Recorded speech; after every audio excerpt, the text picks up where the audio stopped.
सारे प्रयासों से अपनी ऊर्जा जरूरतों के लिए विदेशों पर निर्भरता कम होगी।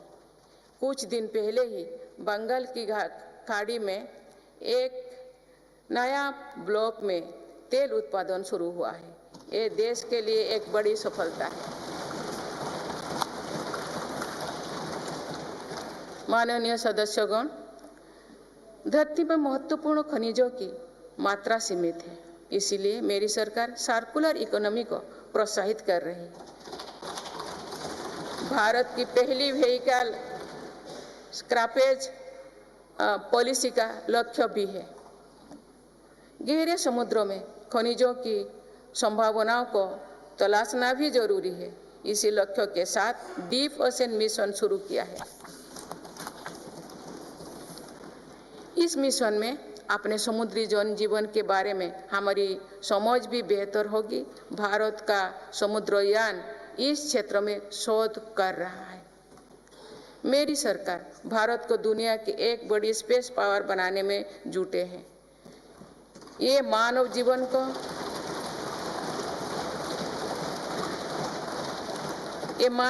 को बेहतर बनाने का एक माध्यम है। साथ ही ये स्पेस इकोनॉमी में भारत की हिस्सेदारी बढ़ाने का भी प्रयास है। भारत के स्पेस प्रोग्राम के विस्तार के लिए महत्वपूर्ण फैसला लिए गए हैं। इसके कारण अनेक नए स्पेस स्टार्टअप्स बने हैं। अब वो दिन दूर नहीं है जो भारत का गगनयान स्पेस में जाएगा।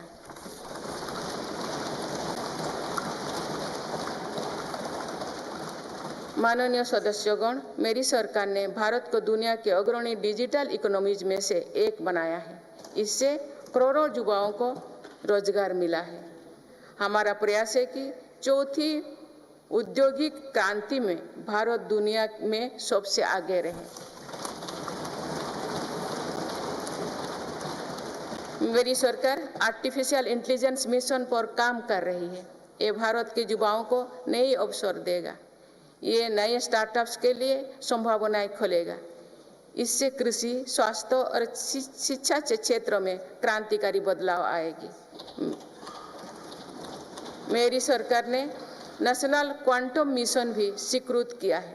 क्वांटम कंप्यूटिंग नए दौर की डिजिटल व्यवस्था बनाएगा। इस क्षेत्र में भारत आगे रहे, इसके लिए काम शुरू हो चुके हैं। माननीय सदस्यगण, मेरी सरकार भारत की युवा शक्ति की शिक्षा और कौशल विकास के लिए निरंतर नए कदम उठा रही है। इसके लिए नई राष्ट्रीय शिक्षा नीति बनाई गई और उसे तेजी से लागू किया जा रहा है।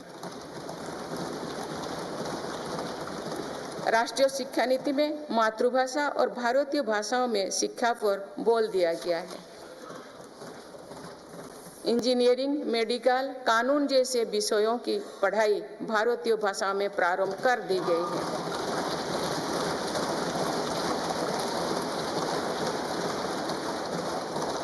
स्कूली शिक्षा में गुणवत्ता लाने के लिए मेरी सरकार 14,000 से अधिक पीएम श्री विद्यालयों पर काम कर रही है। इनमें से 6,000 से अधिक विद्यालय शुरू हो चुके हैं। मेरी सरकार के प्रयासों से देश में ड्रॉप आउट रेट कम हुआ है। उच्च शिक्षा में छात्राओं के दाखिले ज़्यादा हो रही है। अनुसूचित जाति के विद्यार्थियों के नामांकन में लगभग 44% वृद्धि हुई है।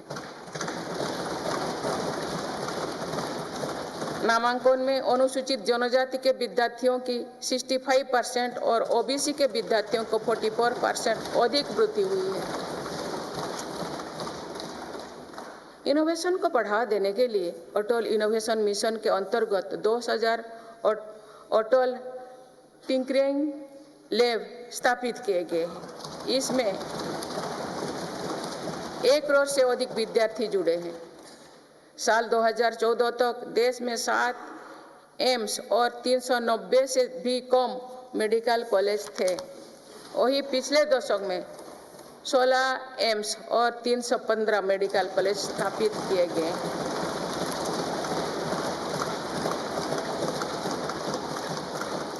एक 157 नर्सिंग कॉलेज स्थापित किए जा रहे हैं। पिछले दशक में एमबीबीएस की सीटों में 2 गुना से भी अधिक की वृद्धि हुई है।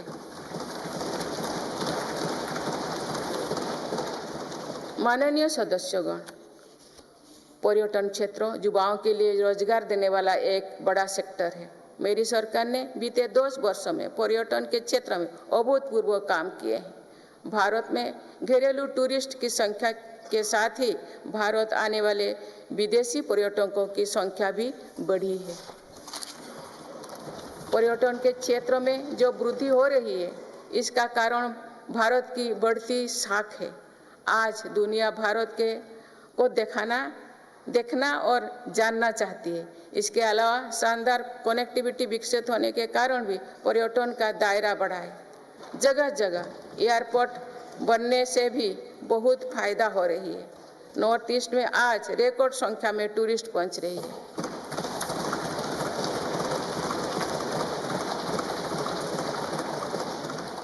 अंडमान निकोबार और लक्षद्वीप को लेकर उत्साह चरम पर है। मेरी सरकार ने देश भर में तीर्थ और ऐतिहासिक स्थलों के विकास पर बल दिया है।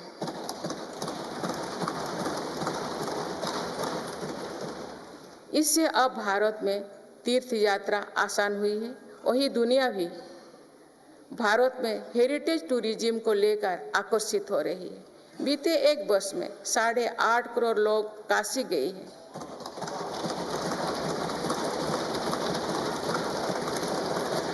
पाँच करोड़ से अधिक लोगों ने महाकाल के दर्शन किए हैं।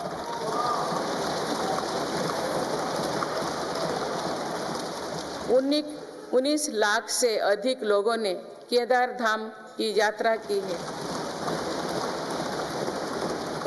अयोध्या धाम में ही प्राण प्रतिष्ठा के बाद 5 दिनों में ही 13 लाख श्रद्धालु दर्शन कर चुके हैं।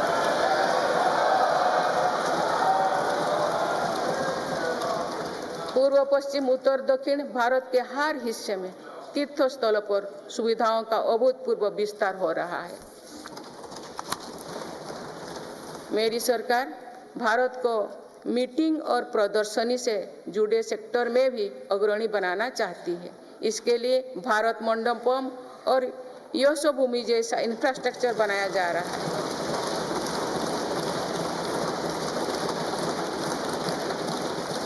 आने वाले समय में टूरिज्म रोजगार का एक बहुत बड़ा माध्यम बनेगा। माननीय सदस्यगण, देश की युवा शक्ति को कौशल और रोजगार से जोड़ने के लिए हम स्पोर्ट्स इकोनॉमी को मजबूत कर रहे हैं। मेरी सरकार ने खेलों और खिलाड़ियों को अभूतपूर्व मदद दी है। आज भारत एक बहुत बड़ी खेल शक्ति बनने की ओर अग्रसर हो रहे हैं।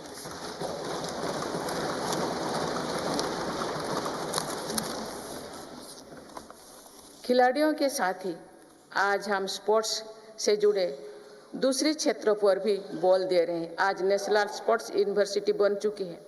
देश में हमने दर्जनों सेंटर ऑफ एक्सीलेंस बनाए हैं। इससे स्पोर्ट्स को एक प्रोफेशन के रूप में चुनने का अवसर युवाओं को मिलेगा।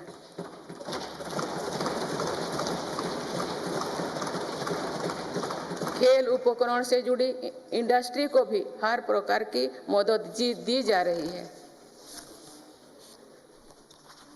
बीते 10 वर्षों में भारत ने अनेक खेलों से जुड़े इंटरनेशनल स्पोर्ट्स इवेंट्स का शानदार आयोजन किया।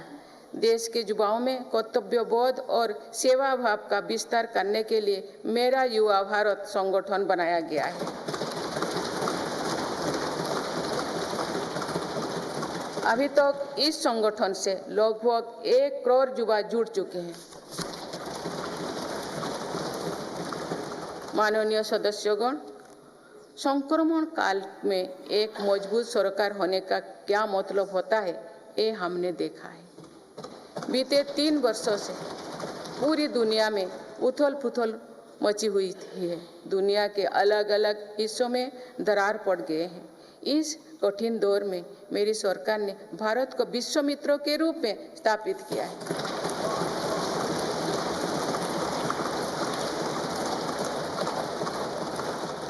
विश्व मित्रों की भूमिका के कारण ही आज हम ग्लोबल साउथ की आवाज बन पाए हैं।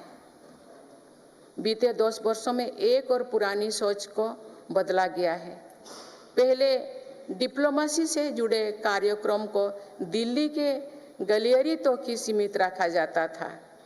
मेरी सरकार ने इसमें भी जनता की सीधी भागीदारी सुनिश्चित की है। इसका एक बेहतरीन उदाहरण भारत द्वारा G20 अध्यक्षता के दौरान देखा गया है।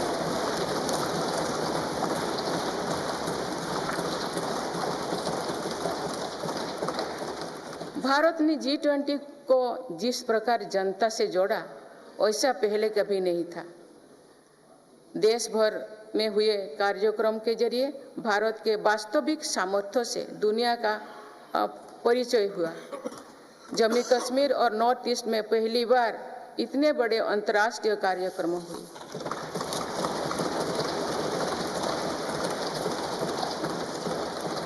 पूरी दुनिया ने भारत में ऐतिहासिक G20 सम्मेलन की प्रशंसा की।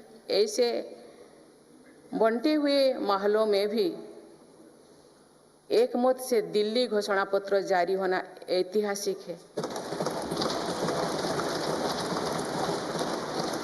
वुमेन लेड डेवलपमेंट से लेकर पर्यावरण के मुद्दों पर भारत का विजन दिल्ली घोषणा पत्र की नींव बना।